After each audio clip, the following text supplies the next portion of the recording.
মাঘত জানমণিৰ বিয়া। হয় বন্ধু বান্ধৱীসকল, আপোনালোকে ঠিকেই শুনিছে।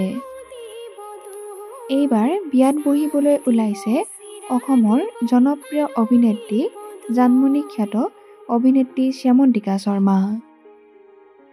তৃতীয়বাৰৰ বাবে পুনৰবাৰ বিয়াত বহিব লৈছে অসমৰ জনপ্ৰিয় অভিনেত্ৰী শ্যামন্তিকা শৰ্মা।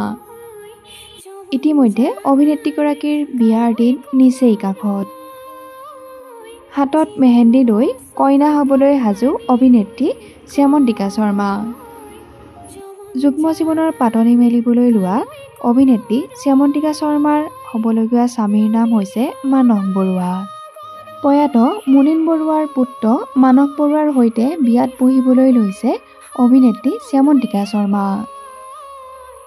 গোলাঘাটৰ বোৱাৰী হ'ব জানমণি। ইতিমধ্যে জানমণিৰ ঘৰত চলিছে এক উখল মাখল পৰিৱেশ। বিগত বৰ্ষত অভিনেত্ৰীগৰাকী ভ্ৰাম্যমাণ জগতৰ ৰাষ্ট্ৰীয় থিয়েটাৰত অভিনয় কৰি থকাৰ সময়তে এইবাৰ বিয়াত বহিবলৈ লৈছে। আমাৰ চেনেলৰ তৰফৰ পৰা অভিনেত্ৰীগৰাকীলৈ বিয়াৰ শুভেচ্ছা আৰু শুভকামনা জনালোঁ।